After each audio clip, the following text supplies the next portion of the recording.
Eu sou o Leandro Freitas e este é o Praticar Conecta, conectando academia e indústria. Hoje vamos conversar com um engenheiro que atua na indústria siderúrgica, que junto com a mineração compõe um dos setores industriais mais importantes do país, representando aproximadamente 3% do PIB. Mas será que nosso parque industrial está preparado para as transformações da indústria 4.0? Qual o papel do engenheiro nessa transformação? Vamos descobrir.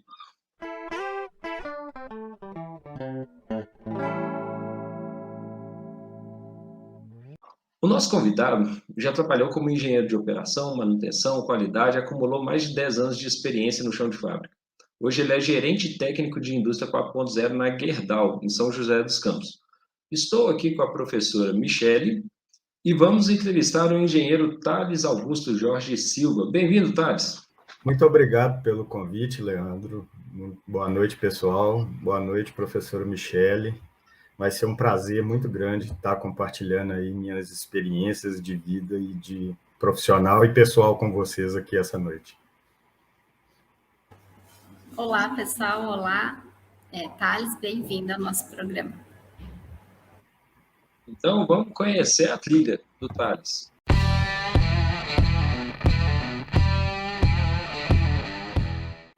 Pô, Thales, como você foi parar no curso de engenharia? Você fez engenharia em Belo Horizonte, né? Mas você não é de Belo Horizonte, não é isso?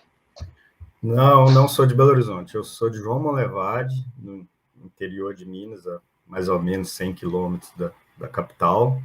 Pertinho. E pertinho, logo ali. Logo ali. E aí, cara, eu sempre fui apaixonado com matemática, física, áreas de exatas, com parte de computação também, né? Que na nossa época era um pouco diferente do que é hoje, né? O acesso às tecnologias, né? Mas sempre fui um apaixonado por esse tema, essa área do conhecimento. E meu pai trabalhava também em indústria siderúrgica, e aí tinha os programas de que a família conhece o trabalho, né? E aí, numa dessas, eu fiquei encantado com a indústria e aí resolvi fazer engenharia. Então, você sabia onde você estava entrando, então, né? Sabia, não fui enganado em nenhum momento. Mas por que, assim, engenharia de controle e automação? Porque, assim, engenharia dentro da indústria tem várias engenharias, né? Várias disciplinas ali. Acho que assim foi um pouco por exclusão. Como eu queria engenharia, que na nossa época a parte de ciência de computação era bem restrita à parte de TI mesmo, né? Hoje em dia ainda existem bastante profissionais de TI industrial, né? Que é uma área que se criou do conhecimento, né?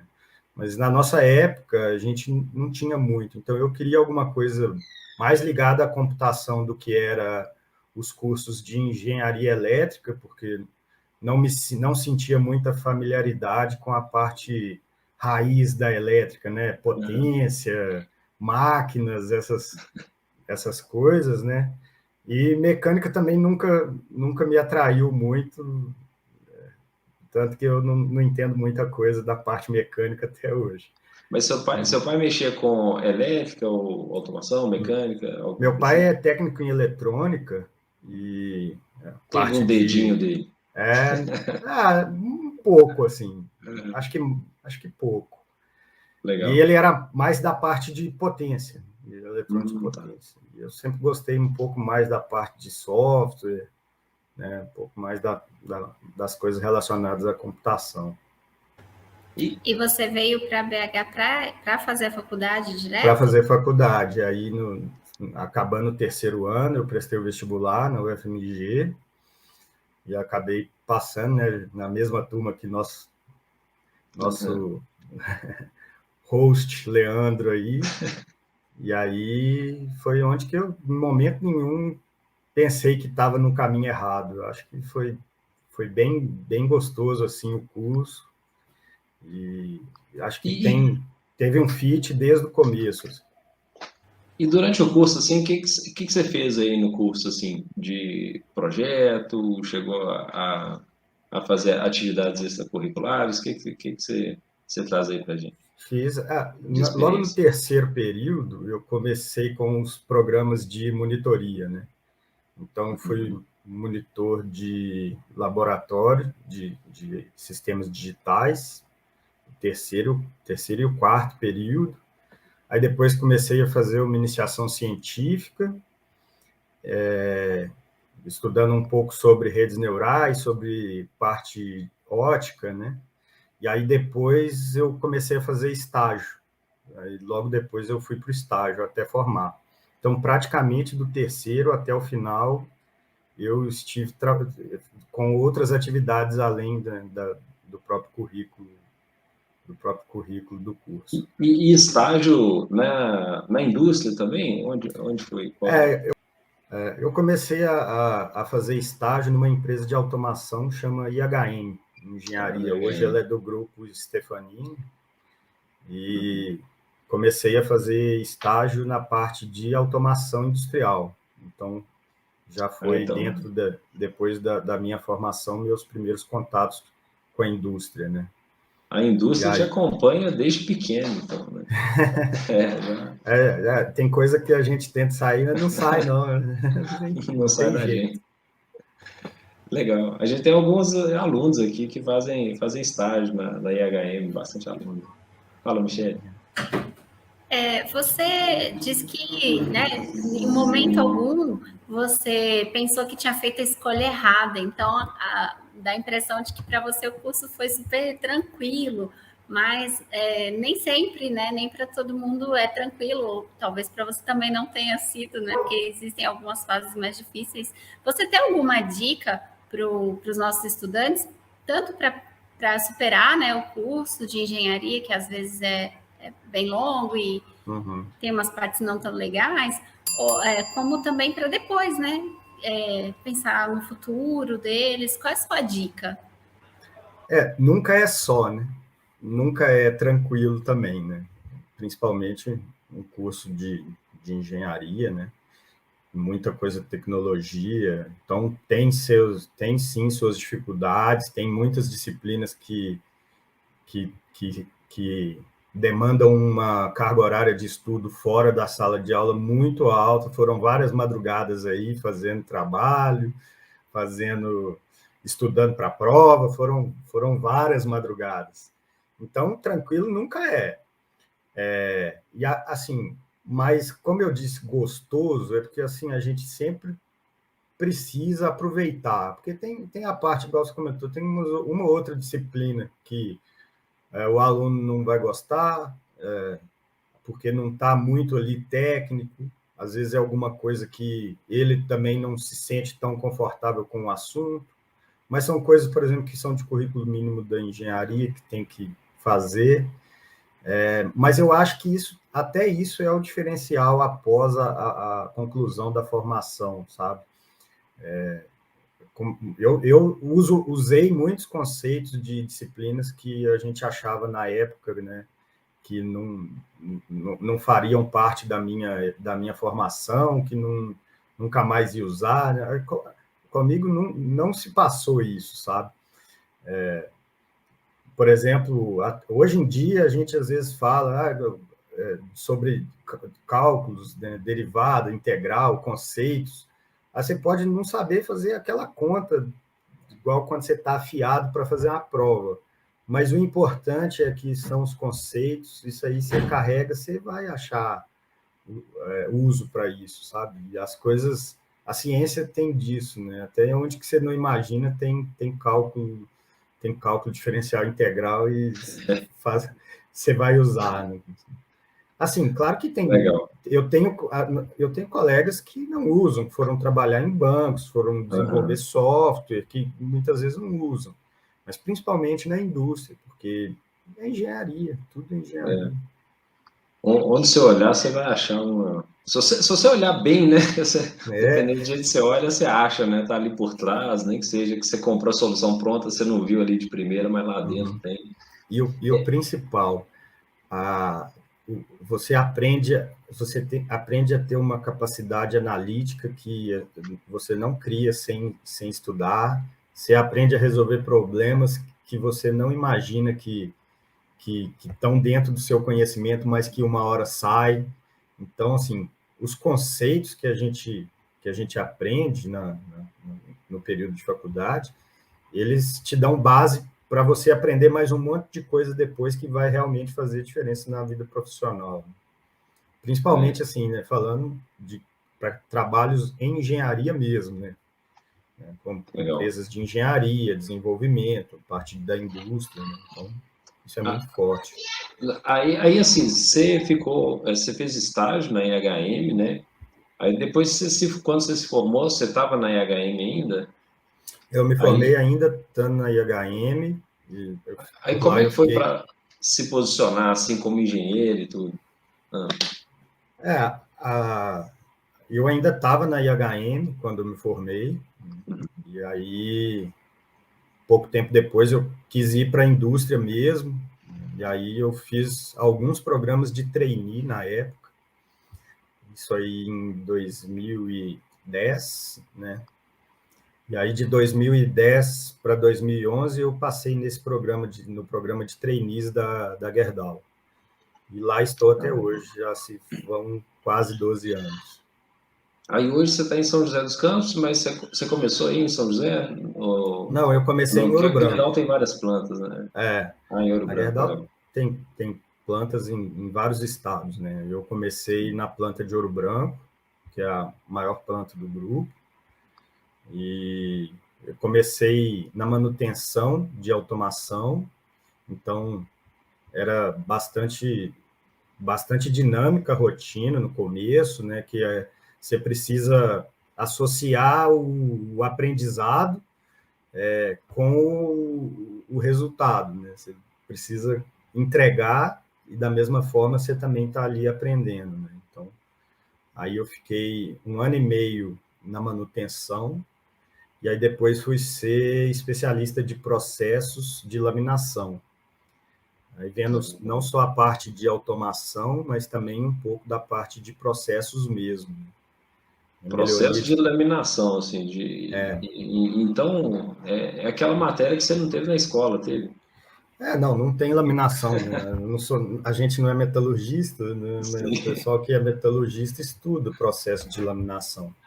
Mas, como eu te disse, toda a base que a gente teve no período da faculdade é o que traz o básico, né? O cobertor inicial ali para a gente conseguir aprender mais coisas. E o processo de laminação, ele é um processo que começa com a parte metalúrgica, que é a questão de matéria-prima, tem a parte mecânica, que é um pouco de como as coisas funcionam, da parte térmica, da parte de fluidos, e o processo em si, que é um processo de conformação mecânica.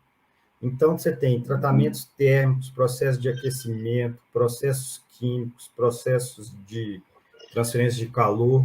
Então, tudo isso, aí a gente ficava bravo lá que fez fenômenos de transporte. Se eu não tivesse feito, eu não tinha conseguido pegar com a facilidade que talvez eu peguei, ou ia ser uma coisa frustrante, porque não estou mais na minha zona de conforto, né, que é o termo da moda, mas também ou também seria assim alguma coisa de limitante, né? Não quero trabalhar com isso, vou voltar para a empresa de engenharia, que já havia acontecendo também. E eu me julgo um pouco mais resiliente, aí no começo eu falei assim, não, eu vou aprender esse negócio, é fácil, SDL e controle é mais difícil. Aí você ficou algumas madrugadas lá, falou, não, isso aqui, pelo menos exercitar isso aqui a gente conhece. E foi meio por conta própria e também imagino, né, com colegas também do serviço, do trabalho também, tem bastante especialista lá para fazer essa interação, né, Thales? Esse aprendizado pós-graduação, que eu digo, não é um curso específico, né? É depois da formação da graduação, né? Ele é muito importante assim para o desenvolvimento, né, profissional, porque ele vem tanto da maneira, né, pegando conhecimento de outros engenheiros, de outros especialistas que já estão ali há mais tempo, quanto as empresas como a Gerdau, né, como várias outras empresas de maior porte tem uma biblioteca de capacitação, tem um programa de capacitação de processo muito, muito avançado, né? E fiz vários cursos fora, né? Como ABM, IPT, vários institutos de pesquisa mais voltados para a área, né? Com fornecedores também. Então, a capacitação, o conhecimento, né? Você vai construindo de pouquinho em pouquinho, vai expandindo. Ela nunca para, né? Nunca para, né? Nunca para. E isso a gente vê muito aqui no curso, assim, né? O estudante, ele tá ali no final do curso, tá ali no 9º período, aí ele fica com aquele sentimento assim, putz, eu não me sinto preparado ainda, eu não aprendi as coisas que eu tinha que aprender, né? Eu vou ver sei lá, um laminador lá na prática, eu vou ter um troço, né? Eu não vou saber o que que é. Mas essas capacitações específicas, elas existem, né? E estão nesses programas, estão incluídas aí, né? E assim, tem muita capacitação. A universidade depois também continuou sendo muito importante nesse ponto, né, porque eu fiz várias disciplinas isoladas, né, então legal. Tem uma relação de conhecimento que só a universidade que entrega, um conhecimento mais avançado, mais teórico, mas que a prática, vamos dizer, é um complementar aí muito importante para a rotina, tá? Dentro de uma indústria. Então, E, assim, pronto ninguém nunca tá, cara. Se me perguntar para mim se eu estou pronto para o próximo desafio, não sei nem qual que é, entendeu? Mas eu acho que é isso, cara. A gente precisa sempre estar disposto a encarar. E uma coisa, né, que eu falo muito, a gente aprende a resolver problema, a gente aprende o maior ensinamento da universidade, na minha visão, na minha rotina, além de toda a carga teórica, foi de resolver problema, de ser analítico, de conseguir fazer as coisas independente do que eu já conheço e do que eu já estou pronto, né? Legal. É uma coisa que também eu costumo falar para o pessoal, que os cursos de engenharia, normalmente, eles ensinam, a gente aprende a aprender, né? A organizar o conhecimento, então a gente meio que adquire na marra essa habilidade de ir nos caminhos certos para aprender aquilo que a gente precisa o tempo todo, porque o conhecimento no curso de engenharia de controle de automação, principalmente, é um conhecimento horizontal, né? Você sabe quase nada de um montão de coisa. É isso aí. E a construção da minha carreira na empresa foi assim, né? E depois de especialista de laminação, depois eu fui especialista de várias laminações, né, ao mesmo tempo. Depois eu vim transferido aqui para o estado de São Paulo, né, na usina de Pindamonhangaba. De volta na manutenção, aí fui trabalhar com tratamento térmico, que era uma coisa que eu também não conhecia, aí você vai ampliando o horizonte, aí você conhece um pouco de mecânica, um pouco de fluido, um pouco de calor, um pouco de combustão, um pouco de cada coisa, e o importante é a gente conseguir assimilar para a tomada de decisão, né, que é o fim, né? Não, legal. E assim, você trabalhou com operação, manutenção, processo. Para o estudante aqui que está formando agora, está se candidatando ao programa de trainee, às vezes está querendo ter uma noção melhor do que é essa área. O que faz o engenheiro? Você tem como você falar assim, de uma maneira mais didática assim, para esse estudante? O que faz o engenheiro de operação? O que faz o engenheiro de manutenção?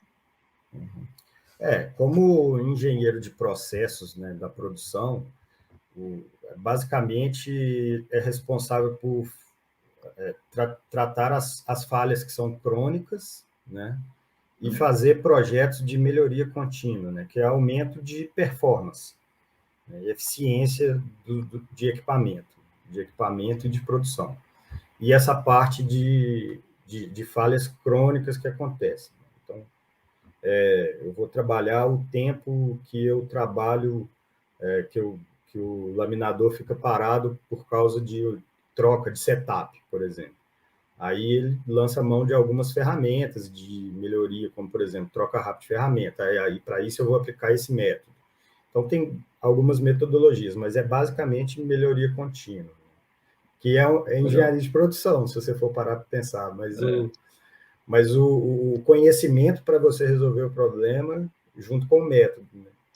Sim, Então, e eu essas imagino assim, o coisas tanto de andam junto. variável que não tem, né? Você chega numa planta industrial, o tanto de ponto de melhoria são inúmeros, né? Aí você tem que começar atacando talvez os mais críticos, até para você achar os mais críticos já não deve ser trivial, né? Então, Que é não uma só outra. engenharia de produção, mas, sei lá, análise de dados, né? Alguma coisa do tipo. Isso, que é uma outra função também, né? Que é usar esses dados, análise de dados, né? Que chama análise de processo, perfis de perdas, Você, né? Que também se mistura um pouco com o que faz um engenheiro de manutenção, né? Que é essa análise para identificar o problema, que é o primeiro passo de qualquer projeto, né? A identificação do problema, de projetos de melhoria contínua, né? Então, também faz parte essa questão de análise de dados, perfil de perda, essas coisas, para depois a gente atacar realmente o problema. Isso é o que faz um especialista, né? Um engenheiro de processos de produção ou um engenheiro de manutenção, né? legal. E agora, aí você mudou para São Paulo, né? E hoje você ocupa o cargo de gerente técnico de indústria 4.0. O Isso. que esse gerente faz exatamente? O meu papel, ele é de conduzir projetos, né, na área de inovação, de indústria 4.0 e também de processos, né, que, que é onde também estão a maior parte dos gerentes técnicos, né, que é como se fosse um consultor técnico. Então, Aham, é uma atuação tanto de orientação como de decisão de projetos, né, de quais são os projetos, de priorização, de parte financeira que eu digo assim, cálculo, qual que é o que dá o maior retorno, quanto que custa, orçamentação, e a parte de condução e implantação dos projetos. entendi. Você tem esse trabalho assim de identificar possíveis, potenciais, não, necessidades ou talvez oportunidades de aplicação, né? Isso aí, Selecionar aquelas tecnologias, especificar aquilo tudo, acompanhar com quem pode fornecer, isso e aí. acompanhar toda a implantação do projeto. Então, você vai trocar ideia lá com os engenheiros lá, que você já passou por isso, né? Com o engenheiro que cuida da manutenção, da operação. Aí, e como que é essa troca aí, né? Eu vou tirar isso aqui, vou colocar um outro sistema aqui automatizado, indústria 4.0. Como é que fica isso lá? Como é que é essa conversa lá com a turma da produção? Não, isso tem que, é um pouco do jeito também, sabe, Leandro? Aham, É um pouco pessoal, né? Tem gente que faz assim, eu vou trocar e ponto. Não é muito meu estilo. Por já ter passado por essas etapas também, né? Eu, eu prefiro, né, fazer uma construção, né? Eu geralmente começo com escutando do usuário, né? Escutando deles quais são os problemas, né? Que aí eles vêm e me mostram justamente aquelas análises que eles fizeram. O perfil de perda, nosso maior problema de performance está em tal máquina. Vamos pensar aqui, o que a gente pode fazer em termos de tecnologia e ou de processo para conseguir aumentar o desempenho. Quais são as melhorias que essa máquina, que esse equipamento precisam para atingir um desempenho maior? E aí a gente vai construindo junto. Aí, se fosse legal. assim e tal, e aí essa que é a definição do escopo de projeto. Então, a gente começa fazendo isso, e eu gosto muito de fazer a quatro mãos, né, com a área. Porque hoje minha atuação é em todas as plantas do Brasil. Então, a gente, a gente tem um acesso e fica muito estranho na minha visão de eu chegar numa planta que não é a planta que eu estou ali todo dia e falar assim, vou fazer um sistema que é assim. Acho que não tem muito potencial, não, na minha visão. Um déspota esclarecido baixou aqui, né? Querendo Exatamente, implantar cara. uma solução mágica, não funciona. Não funciona. E tem E a questão né, experiência de usuário, né, que precisa entender, fazer a ideação junto, tem que colocar um pouco disso nos projetos também, senão fica difícil de sustentar depois. E o que demanda mais energia, assim, num projeto desse, assim? Você tem algum caso, assim, que você pode contar de alguma implantação nesse contexto de indústria 4.0? Ah, um monte. Olha, tem um que é mais recente, né? A gente tem buscado um otimizador para forno de reaquecimento. É um controle avançado, né? Multivariável e avançado. E aí a gente consegue pegar, coletar, fizemos, né, todo o desenvolvimento, achando que aquilo ali realmente era uma dor, poderia trazer um resultado em eficiência energética, que daria um retorno financeiro de tanto. Aí vamos fazer a primeira prova de conceito, aí a gente faz a prova de conceito, aí coloca lá o sistema, acha um parceiro, aí, né, a questão de tecnologia, isso aqui vai casar com a minha necessidade, o meu processo tem uma base tecnológica, né, que é um pouco de fantasia, às vezes, a gente falar que a indústria 4.0 é cloud computing, não, tem processos que estão com controlador analógico lá rodando, entendeu? Então, Sim. tem uma E às vezes base estão rodando tecnológica. bem, né, Thales? Estão rodando, Às vezes estão rodando, estão confiabilidade está rodando. alta, nível de manutenção é mínimo, né? Às vezes. Exatamente, cara, porque também se você pega o que são as revoluções industriais, eu não gosto muito desse termo, né, de quarta revolução industrial, tal, mas aí se você pegar como que estão funcionando hoje, o que é importante até a última implantação, até a última, entre aspas, revolução? É a confiabilidade. O sistema está ali, não vai matar ninguém, não vai explodir, não vai, mas está ali, está rodando, está funcionando bem. A eficiência ficava em segundo plano. A eficiência ela só é escancarada a partir do momento que você tem dados. Então, às vezes, a gente tem sistemas aí que estão operando bem, com confiabilidade, mas com baixa eficiência, mas você não sabe disso. Então, é um pouco até desse caso, né? Aí, quando a gente fez essa POC, essa prova de conceito desse software, a gente viu que, o tempo que ele rodou, a eficiência energética foi muitas vezes melhor, né? Sem me apegar aos números. E aí, a dificuldade passa a ser, mas não, eu acho que está errado, é um sistema que está tomando a decisão que um operador tomou a vida inteira, do jeito que ele sempre fez, da confiabilidade dele, só que agora a gente não está olhando só confiabilidade, está olhando confiabilidade, eficiência, e porque a gente tem muitos dados, né? Então, eu diria até que esse é um grande desafio, né? A parte, vamos dizer, cultural dessa questão de indústria 4.0, né?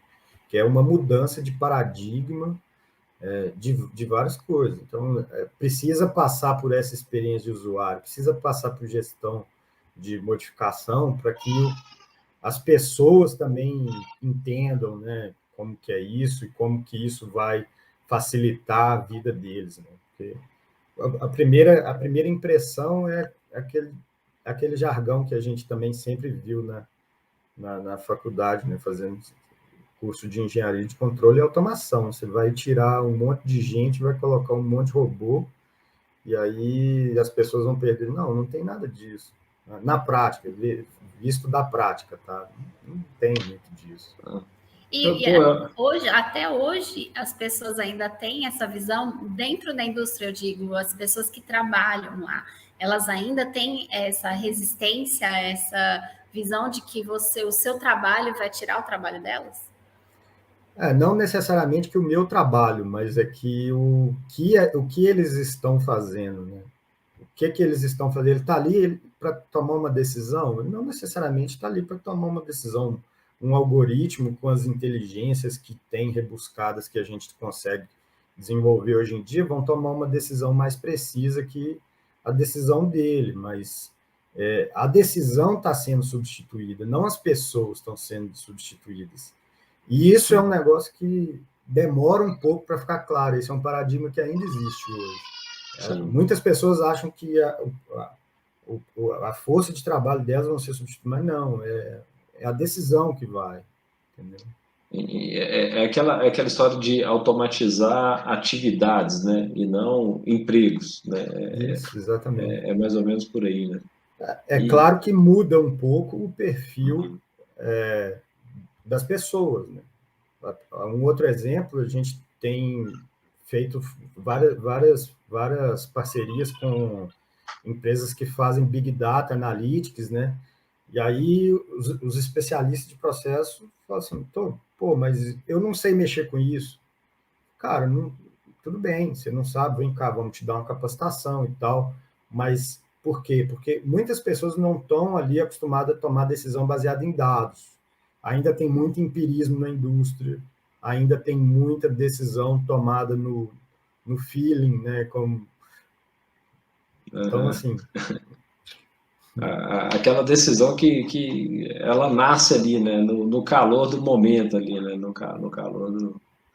Exatamente. E isso é uma tendência, né, Thales? Assim, você diria que o grande desafio assim, seria esse, assim, nesse primeiro momento aqui de Indústria 4.0, de a gente, primeiro, igual você falou anteriormente, coletar mais dados para escancarar melhor, para mostrar melhor as falhas de eficiência energética, às vezes até de produtividade, e também de usar esses dados para tomar decisões, para executar os processos aí de forma mais eficiente. Seria esses os principais grandes desafios do momento, assim que você vê? Eu acho que sim, junto com essa questão cultural que eu E, comentei, de que as pelo que você pessoas falou, é até precisam mais abraçar. difícil. Cara, é mais difícil porque você tem um fator que não é de ciência exata aí. Então, assim, E, o sistema, um algoritmo, ele vai fazer aquilo que ele está programado, né? As pessoas não.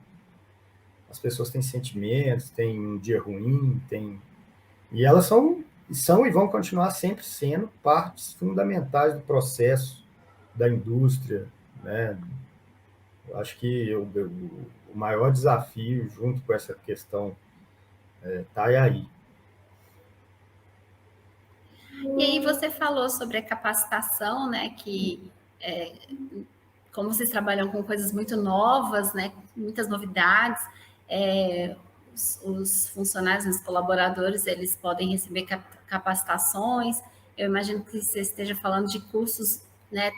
Curtos e oferecidos pela própria empresa, muitas vezes até pelos próprios fornecedores e parceiros. Mas e com relação à qualificação acadêmica mesmo, formal, mestrado, especialização, doutorado, como que a indústria tem visto isso? Como que a indústria em que você trabalha vê? Valoriza, nem tanto? Como que é? Eu vejo com muita cautela essa questão das pós-graduações, né? Um curso de graduação ele é habilitador, ele te dá o caminho para você começar a seguir a partir dali, sabe?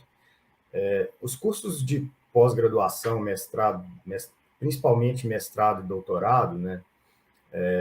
São cursos que, para uma carreira dentro da indústria, eles podem te trazer uma bagagem de conhecimento fantástica.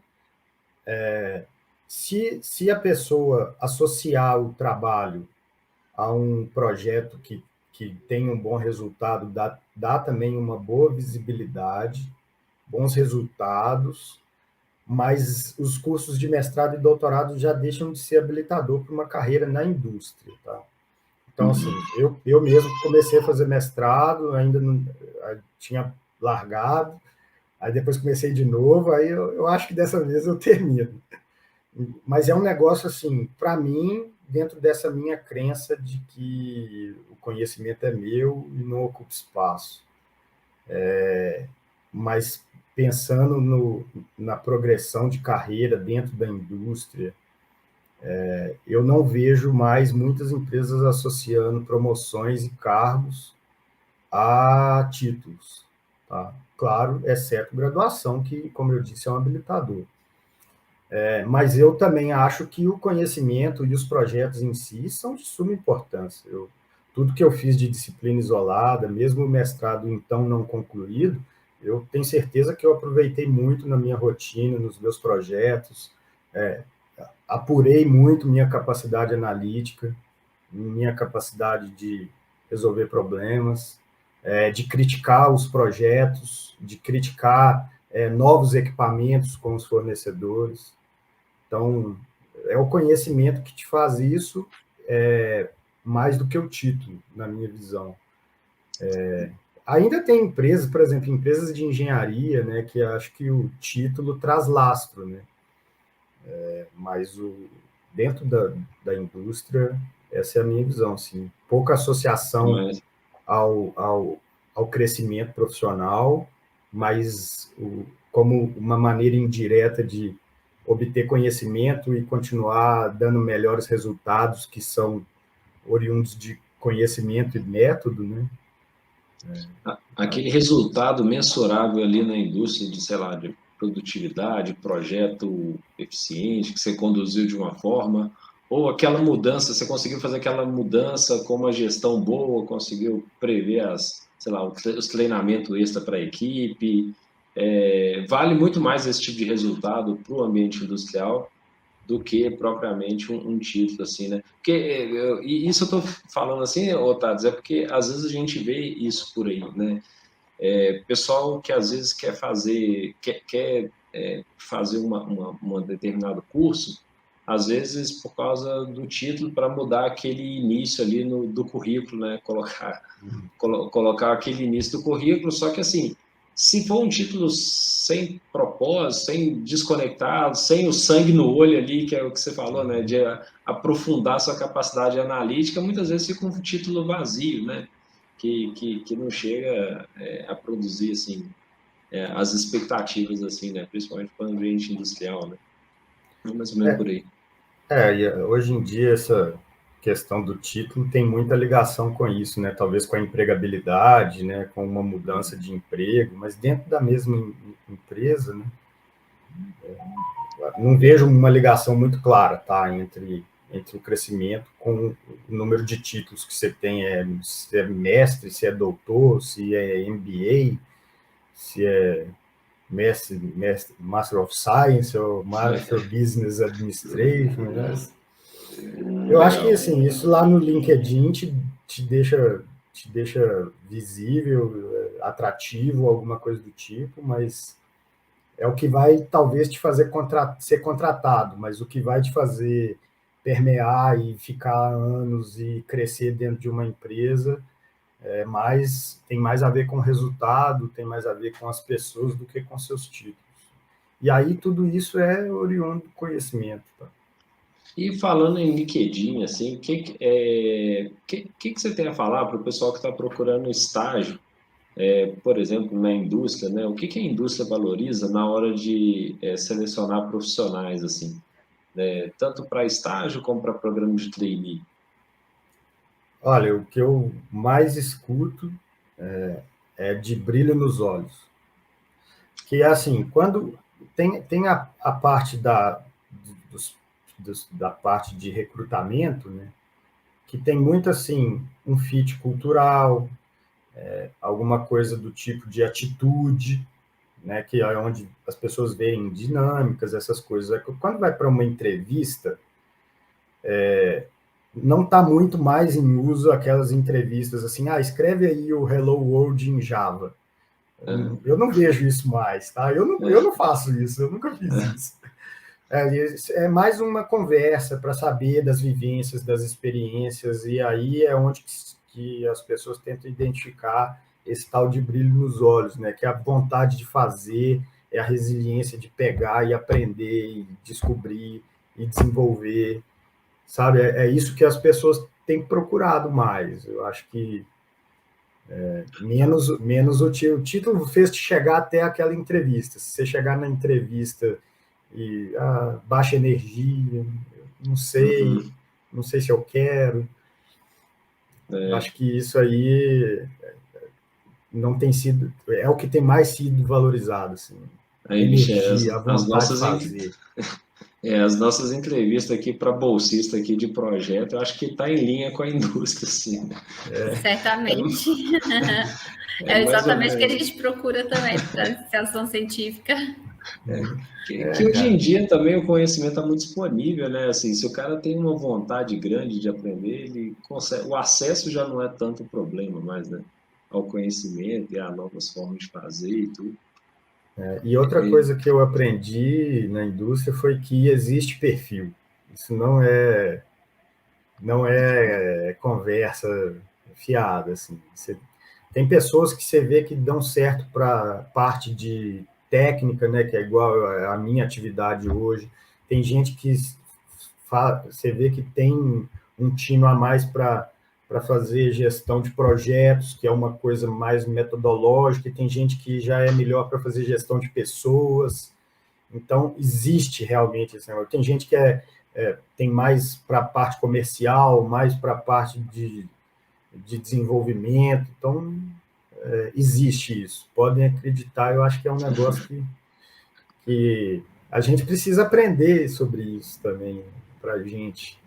É bom você ter tocado nesse assunto, que demonstra até que as disciplinas de gestão que fazem parte, né, das matrizes curriculares, elas são extremamente importantes, né? Gestão de projetos, gestão empresarial também, né? Tudo isso é Sem, valorizado e é usado, né? sem dúvida. Se não aprender agora, vai ter que aprender na marra depois. E muito isso, né? Eu lembro quando a gente estava na faculdade, né, Leandro? Aí a gente, engenharia de produção e tal, não sei o que, depois você tem que aprender, cara. Depois tem que aprender. E Aí a gente exercer, fazia, né? não, gostava das disciplinas da eletrônica, de controle e tal, aí tinha que fazer uma disciplina de engenharia de produção, ia todo mundo cabisbaixo, né? Pô, aquilo é um conhecimento que depois você vai ter que pegar, não importa onde você for trabalhar, porque vai Se, ser parte de gestão, a parte de organização industrial, de organização do trabalho, método, gestão de projeto, método ágil, não sei, tudo, cara. Uma hora vai ter que aprender. né? E a Trabalhando parte com de engenharia, né? processos também, né? Até Parte de processos de outras processo. engenharias, meio ambiente, né? Se você for pegar legislação ambiental também, muitos engenheiros têm que lidar muito com isso, né? Cara, é um Principalmente o pouco pessoal do que está meu em caso mineração e também, tudo. isso que você É, comentou, né? Porque junto com a eficiência, né, tem um pouco da parte de ambiental. Hoje eu tenho pedaço da minha carteira é de projetos que são voltados para a pegada de carbono. Então, tem esse viés. Aí você não estudou sobre isso, você não legal. sabe como é que vai fazer depois. Legal. Na sua visão, o que que a a academia precisa fazer para aproximar mais da indústria e poder contribuir mais ativamente nessas transformações aí tecnológicas que a gente comentou? Cara, isso é a chave do sucesso para a indústria, assim, e também acho que para a academia, né? Vocês Principalmente têm para a área de interação com a engenharia. academia? Assim, Tem, cara. Agora vamos fazer o exercício, né? A gente trabalha com inovação. Onde que deveria estar a maior parte da inovação, né? O estado da arte deveria estar nas universidades, né? Deveria estar na academia. E aí, só que o estado da arte sem uma aplicação prática, ele é só o estado da arte. E a indústria, ao contrário, sem o estado da arte, ela vai ser uma compradora de tecnologia igual é a nossa indústria nacional hoje. A gente compra tecnologia basicamente de grandes fabricantes, Estados Unidos, Europa, Japão, e, e aplica aqui, né? Então, eu não vejo muito esse desenvolvimento. E muito do que vem também, às vezes, não está na universidade, está nas startups fazendo coisas que a gente estudou 20 anos atrás. Então, para encurtar esse tempo, o que a gente estudou, que era estado da arte na academia 20 anos atrás, que hoje está numa startup, que daqui a 5 anos vai estar na indústria, para mim só existe um jeito, que é a gente estreitar esse relacionamento da indústria com as universidades. E como que a gente pode fazer isso? Muitas indústrias, a Gerdau inclusive, tem parcerias com universidades, tem projetos com as fundações, né, das universidades, Mas eu acho que ainda é muito pouco perto do potencial, tanto de investimento da indústria, quanto de absorção pela universidade. Então, o que eu acho que é o detrator dessa relação? Né? É justamente que a indústria quer dar o resultado, e a universidade está olhando um pouco mais para a parte didática, para a parte de publicações. Em contrapartida, a, a, a, a universidade está oferecendo muito conhecimento que talvez, muitas vezes, a indústria não consegue absorver esse conhecimento todo. Então, vamos dizer assim, tem deficiências das duas partes nessa relação. E é uma coisa que eu acho que a gente precisa estreitar, né? Como essa bela iniciativa de vocês, né? Da gente trazer luz em cima dessas coisas, né? E trazer pesquisas, laboratórios, estágios, visitas. Eu acho que muita gente da nossa turma da faculdade nunca foi numa indústria. Talvez, né? Não sei. Pode ser. Talvez quem está formando hoje não vai querer ir também. Acho que os perfis mudaram um pouco nesse sentido, né? Mas eu acho que precisa haver essa reaproximação. E aí, como qualquer reaproximação, precisa de cada um ceder um pouco, né? A indústria precisa dar tempo ao tempo para a universidade, porque é uma área de pesquisa, né, a velocidade da indústria às vezes é mais rápida. A indústria, sim, muitas vezes os A projetos urgência é grande, né? ficam ali sendo estudados, né, não vai, aí não aprova, aí não investe. Aí, de repente, fala assim, beleza, agora eu vou investir. Aí a indústria já quer resultado para ontem, a partir do momento que investiu. E na universidade não é assim. Então, a indústria precisa ceder um pouco nesse ponto da parceria. Em contrapartida, eu acho que a universidade também tem um pouco a ceder para essas parcerias com a indústria, que é entendendo um pouco mais o lado de que é mais prático, é aplicação, é fazer, por exemplo, pegar engenheiros, especialistas da indústria e fazer, né, tirar esse estigma que eu comentei da relação com o título e tirar esse formalismo e focar nessa questão do conhecimento. Vamos fazer um curso, um mestrado profissionalizante, em que meu foco não necessariamente vai ser publicar um artigo A1, mas vai ser implementar um projeto de alta complexidade na indústria que vai dar um resultado legal. Então, eu acho que as duas partes precisam ceder nesse ponto e para conseguir fazer mais relações de parceria. Muitas vezes o que você está falando assim, só para ver se eu entendi, né? A academia também abrir mão de não ficar ali só no estado da arte que está muito longe do nosso parque industrial aqui, né? Que tem uma aplicação muito específica que vai gerar bons resultados, uma aplicação muito específica, mas não é o maior gargalo da indústria, né? É assim, às vezes a gente não precisa de um controle neurofuzzy ultra complicado, né? Mas a gente pode ir ali resolver com a tecnologia que você falou aí, né, de 20 anos atrás e trazer ganhos reais, né, e ceder por esse lado, né. Legal, gostei. Um pouco dessa linha, assim, que foi meu raciocínio aqui. E, assim, Beleza. um exemplo, né, a gente Uhum. fica preso, às vezes, de um projeto é uma boa publicação, né? Um bom projeto acadêmico, ele é uma boa publicação. E enquanto um bom projeto na indústria é um projeto que gerou dinheiro, de alguma forma. Então, como que essas duas coisas vão se alinhar? Né? Pois é. Porque, às vezes, o projeto que gerou um bom artigo, a base dele é um excelente projeto que vai dar um resultado grande de dinheiro lá na indústria. E aí a gente talvez consiga aplicar com velocidade. E a ciência é incremental, né? Então, você desenvolveu um pouco, aplicou na indústria e ali já virou uma base para você estudar mais um pouquinho e criar mais alguma coisa e dar um passo além, né? Então, acho que esse estreitamento faria bem também para a área de pesquisa em si. Legal, legal. A gente tem alguns trabalhos aqui de prospecção com o nosso polo de inovação aqui, e já apareceu para a gente, assim, né, de empresas que fizeram parceria com universidades, aí falaram assim, não, a gente tem 3 artigos aqui publicados, mas ninguém sabe usar aquele negócio. Então a gente acaba tomando as decisões aqui no feeling mesmo, porque ninguém sabe usar aqueles modelos complicados que eles fizeram lá, né?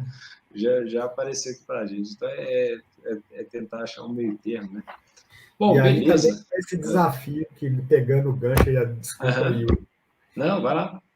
e aí pegando um gancho com aquilo que a gente comentou do maior desafio, né, que é a parte cultural também da mudança, né, que é, pô, como é que eu não estou usando um modelo super sofisticado? Ah, talvez eu errei em alguma coisa porque eu não fiz uma gestão, não ouvi a experiência do usuário, não analisei bem aquilo ali, que é coisa que até a indústria também está aprendendo.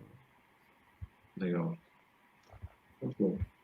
Bom, agora, Thales, é a hora de você perguntar para a academia. Thales, pergunte ao IFMG. Acho que a pergunta que eu gostaria de fazer para ir para o IFMG e para a área acadêmica como um todo é como que o Instituto e a academia enxergam o profissional do futuro na engenharia, com todos esses dilemas que a gente conversou sobre indústria, academia, objetivos diferentes e toda essa necessidade de aproximação que a gente discutiu aqui. Bom, pergunta cabeluda essa aí, hein? Pô, você podia ter passado um spoiler dela antes. É brincadeira, mas o profissional do futuro, assim, realmente é um desafio a gente preparar os cursos para o futuro. A gente está passando por um processo de reformulação dos cursos com as novas diretrizes curriculares nacionais, com a extensão, né, ocupando 10% dos cursos de engenharia, agora obrigatoriamente, já a partir do ano que vem, são atividades extensionistas, ou seja, em que é obrigatório o envolvimento da comunidade externa, né? E uma das comunidades externas de bastante interesse para o curso de engenharia de controle de automação é exatamente o setor industrial, né? O setor produtivo, como uma forma, como um todo, né? E o que a gente tem enxergado é isso, colocando mais extensão, até por força da normativa, né? Colocando extensão dentro do currículo. A gente ainda acredita, uma coisa que a gente comentou aqui, né? A gente ainda acredita que essa capacidade analítica, né, ela tem o seu valor também, né? Então, vai ter algumas disciplinas ali fundamentais que vai te dar aquela capacidade de aprofundamento, aquela capacidade de olhar para um problema e conseguir se aprofundar nele. Eu, particularmente, acredito que a academia é o lugar para isso, né? Aquele lugar que você vai ter o tempo necessário para se aprofundar no problema, né? Se a academia tivesse o tempo da indústria, a gente não chegaria na profundidade de uma tampinha de garrafa, né? A gente precisa de um tempo maior para conseguir, pelo menos, treinar esse aprofundamento em algum momento, mas também a gente reconhece que as tecnologias são cada vez maiores e mais diversificadas, né? Eu lembro quando eu trabalhei com automação, a gente tinha ali, sei lá, uns 5 marcas ali principais ali sei lá, sistema de automação de série B, etc. Hoje em dia tem trocentos, né? E trocentos soluções diferentes, né?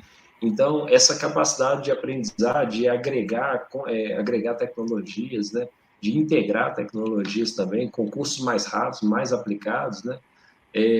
Também tem sido uma das coisas que a gente tem implementado, né? A gente tem disciplinas aqui que basicamente você nem precisa ir lá no hardware programar, fazer aquela programação longa para resolver um problema, né? Usa Arduino, usa alguma coisinha que é mais fácil de programar, mas integra mais tecnologias e aprende a se virar um pouco melhor. Então, é mais ou menos isso que a gente está fazendo, né? Se a gente está certo ou está errado, eu não sei, mas a Michelle tem mais para contar aí o que a gente está fazendo, né, Michelle?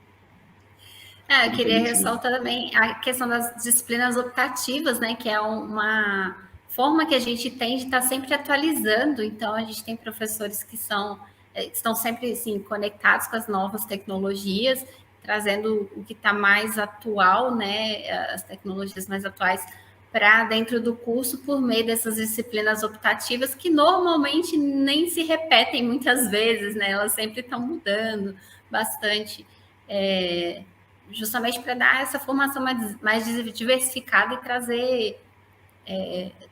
trazer conhecimento mais atualizado. E no nosso caso do Campus Betim, né, como os nossos cursos eles são noturnos, então a gente tem muito aluno que já está trabalhando na indústria ou que já está fazendo estágio, na maioria, até difícil a gente encontrar algum que não esteja já atuando no mercado. Então, quando eles vão desenvolver seus trabalhos de conclusão de curso, geralmente eles já trazem problemas que eles estão passando, que eles veem, né, para poder construir as suas soluções. E o foco também, né, uma outra questão é o foco que a gente tenta dar, né, nas disciplinas do aprender a aprender mesmo, o se vira, né, para resolver um determinado problema. Então, os institutos, eles têm essa característica de trabalhar com o aplicado, né, com usar metodologias, incentivar, né, o uso de metodologias ativas e a resolução de problemas para que o estudante ele possa buscar as ferramentas e buscar as soluções, né, por si mesmo. Muito legal. E, assim, acho um pouco da sua pergunta, mas respondendo na minha visão, que eu também não tenho resposta, né? Eu acho que sim, então, é o caminho, sabe? Eu acho que estão no caminho certo, sim, Leandro. Muito legal, cara. Parabéns aí pela iniciativa, para vocês. Você está falando que a gente está no caminho certo. Olha que os nossos alunos vão cobrar vaga de emprego aí depois, vão bater na porta aí para ser contratado. Então, tem esse dilema de que falta e tem esse dilema de que não, né? Então, mas eu acho que tem possibilidades, tá, gente? Eu vejo que a indústria nacional está crescendo, né? Há bastante tempo está crescendo, e acho que o potencial nosso é muito grande e dentro da universidade entregando, né, mão de obra qualificada aí, engenharia, em vários outros segmentos, eu acho que é fundamental para a gente continuar nessa toada de crescimento. Né? Legal. Bom, Thales, então agora vamos para perguntas rápidas.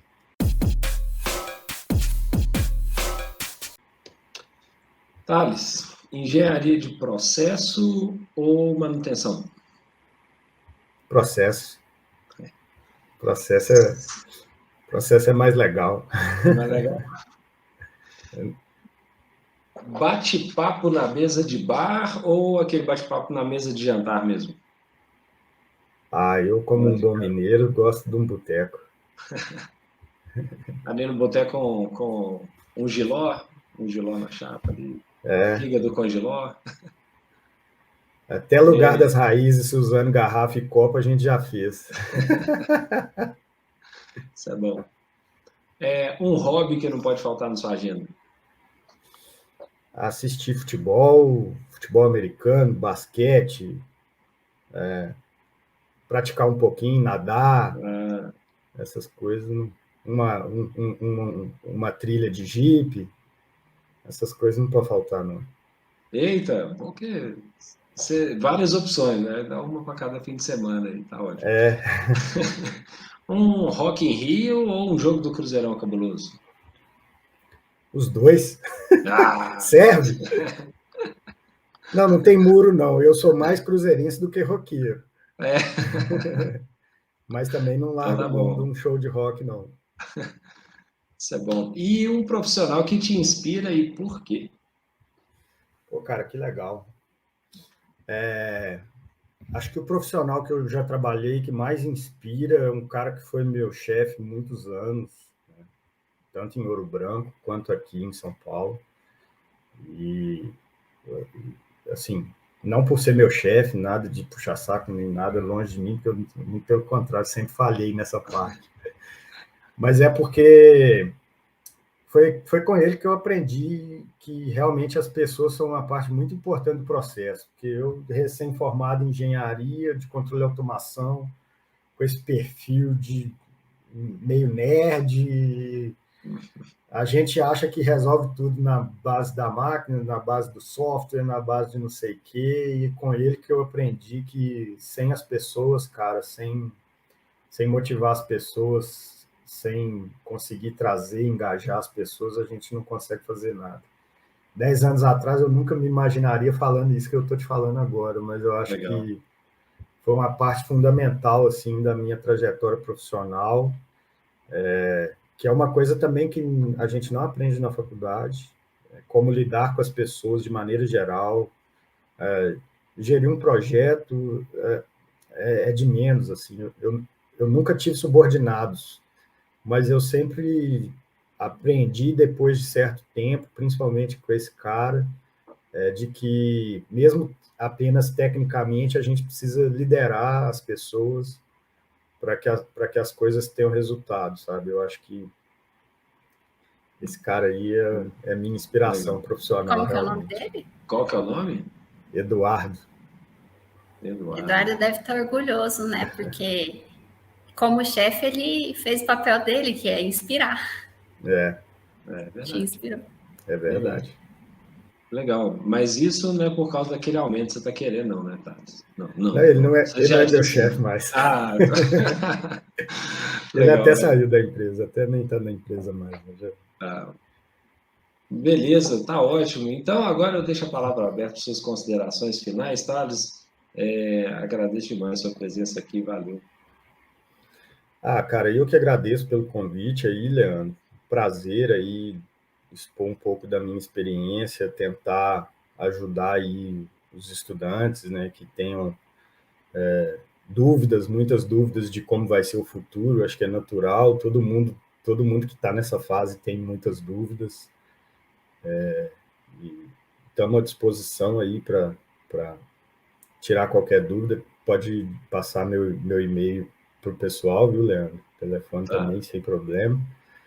E é um prazer participar dessas iniciativas. Eu acho que as universidades têm um papel fundamental na formação profissional e pessoal e também no desenvolvimento do país, da indústria, do setor de serviços, né, que eu acho que a maior parte da engenharia está hoje. E sem as universidades não tem engenharia e a gente vai continuar comprando tecnologia e vendendo minério de ferro, vendendo aço, vendendo commodity, vendendo agro. Então, acho que a parte fundamental da virada do país, pensando assim, está nas universidades e é nisso que eu acredito. Beleza, tá ótimo. Valeu, obrigado, Michele, pela companhia. Obrigada a vocês, obrigada, Thales. E estando aqui em Minas, você está super convidado para conhecer a gente aqui no IEF. Legal. Muito É isso aí. obrigado. Então, esse foi o Praticar Conecta. Muito obrigado. Mais uma vez, muito obrigado, Thales, por ter aceito esse convite e esse bate-papo aqui nosso. Valeu, até o próximo episódio.